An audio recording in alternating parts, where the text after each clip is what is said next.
नमस्कार दोस्तों, Jaipur property online में आपका स्वागत है।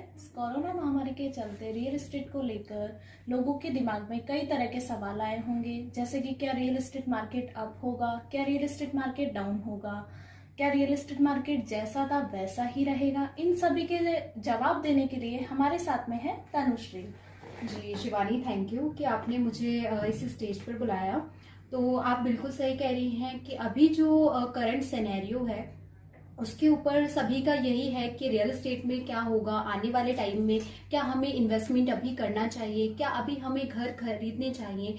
तो उन्हीं से रिलेटेड हम बात करेंगे। जैसे कि आपका पहला सवाल था कि क्या रियल एस्टेट अब जाएगा जिस सिचुएशन के हिसाब से, जैसे कि कोविड-19 का जो अर्थव्यवस्था पर जो असर हुआ है, ये ऐसा नहीं कह सकते अपन कि भारत के ऊपर हुआ है, बल्कि पूरे विश्व की अर्थव्यवस्था पर इसका प्रभाव हुआ है। तो उसी को देखते हुए जो हर कंट्री की गवर्नमेंट है वो उस पर फोकस कर रही है। रियल एस्टेट को बढ़ावा देने के लिए इंडस्ट्रीज हैं, लैंड को लेकर के काफी सारे सुझाव दिए जा रहे हैं, काफी सारी प्लानिंग की जा रही है गवर्नमेंट की साइड से। अगर देखा जाए तो लैंड जो है बेसिकली लिमिटेड है और सभी लोग ये जान चुके हैं, इस कोविड-19 के प्रभाव के दौरान सभी ये जान चुके हैं कि आने वाले टाइम में घर ही सबसे मेन जो पूंजी है इंसान की, वो घर ही है।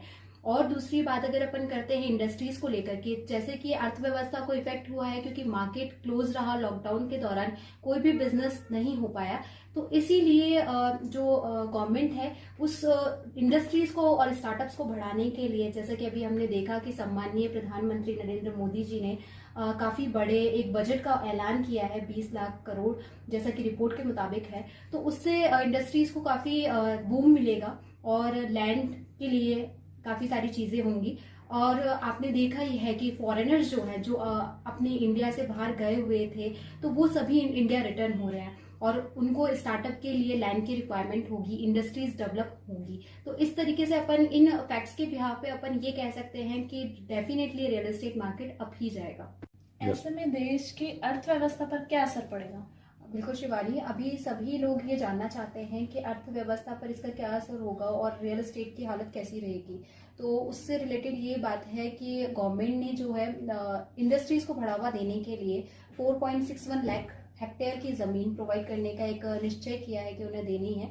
जैसे कि अभी हमने देखा कि चीन से काफी सारी जो कंपनीज हैं वो खफा हैं और वो वहां से मूव ऑन करने का प्लान कर चुकी है कोविड-19 के तहत। तो इसी वजह से गवर्नमेंट जो है इंडस्ट्रीज को डेवलप करने पे ज्यादा फोकस कर रही हैं और स्टार्टअप्स के लिए भी काफी सारे प्लान्स गवर्नमेंट लेकर के आई है। इसके अलावा अगर अपन बात करते हैं और भी इन्वेस्टमेंट की, तो इन्वेस्टमेंट में लोग बाग इन्वेस्टमेंट बहुत सारी जगह करते हैं, जैसे कि आपका इक्विटी है, शेयर मार्केट है, स्टॉक मार्केट है और भी बॉन्ड्स हैं, तो उनमें इन्वेस्टमेंट करते हैं। लेकिन जो अर्थव्यवस्था को स्ट्रांग बनाने में सबसे मेन, जैसे कि 50% जो अर्थव्यवस्था है वो रियल एस्टेट से बनी हुई है। तो इसमें मेन जो हाथ रहेगा वो रियल एस्टेट का रहेगा और गवर्नमेंट इस पे बहुत ज्यादा फोकस कर रही है। तो आने वाले टाइम में रियल एस्टेट पे अगर फोकस किया जाए तो अर्थव्यवस्था मजबूत की जा सकती है। क्या ये समय घर खरीदने के लिए उचित रहेगा? हाँ, सभी जैसे कि ये जानना चाहते हैं कि अभी उन्हें घर खरीदना चाहिए या नहीं खरीदना चाहिए। तो उससे जुड़ी ये बात है, फैक्ट्स की अगर अपन बात करें तो ये है कि अभी घर खरीदने का सबसे उचित टाइम है, जिसमें हमने बात की थी अपने पहले क्वेश्चन में कि रियल एस्टेट क्या डाउन जाएगा और अप जाएगा। तो हमने निष्कर्ष जो पाया था यही था कि रियल एस्टेट अभी जो है वो ऑलरेडी डाउन पर है, तो इसके अप होने के चांसेस ज्यादा हैं। और उसी में अगर देखा जाए तो रेट्स अभी जो मार्केट में रेट्स हैं वो काफी अफोर्डेबल हैं और लोगों को इस समय में घर खरीदना चाहिए। अगर अपन बात करें गवर्नमेंट्स की और जो बैंक्स हैं, जैसे कि एसबीआई ने भी पहल की है, जहां पहले जो इंटरेस्ट रेट 8.5 से लेकर के 9.5% तक हुआ करता था, वहीं एसबीआई और कई नेशनलाइज्ड बैंकों ने इसका प्रयास किया है और 7.35% की होम लोन की इंटरेस्ट रेट अभी एट प्रेजेंट है। और जैसे कि वॉरेन बफेट के अगर एक क्वार्ट की अगर बात करें तो उनका क्वार्ट ये है कि घर खरीदने का या किसी भी चीज को खरीदने का सबसे अनुकूल जो टाइम होता है वो वही होता है जब उसकी कीमत सबसे ज्यादा कम हो। तो अभी आप सब घर खरीद सकते हैं। और क्या जयपुर इन्वेस्टमेंट के हिसाब से अच्छी चॉइस है?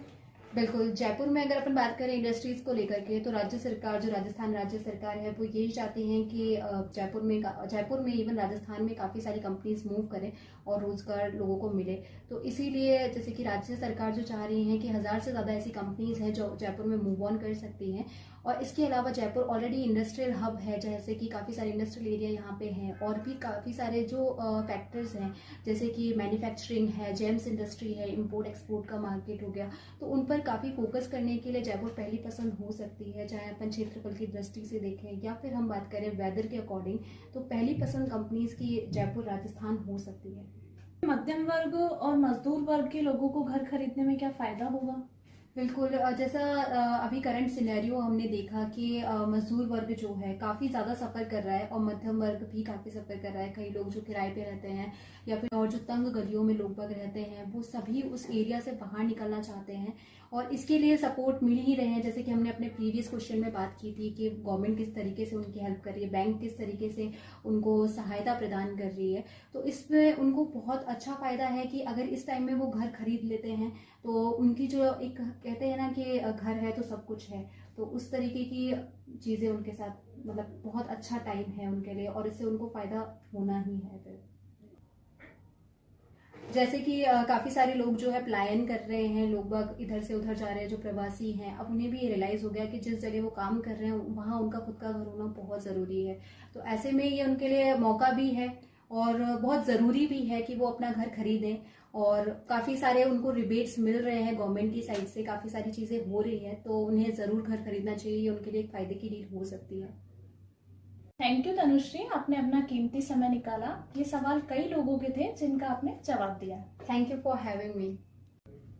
Thanks for watching. हम आशा करते हैं कि आपके सभी सवालों के जवाब आपको मिल गए होंगे, और भी अगर आपके कोई सवाल है तो आप हमें कमेंट कर सकते हैं, और हमारे चैनल को सब्सक्राइब करना ना भूलें। Thank you.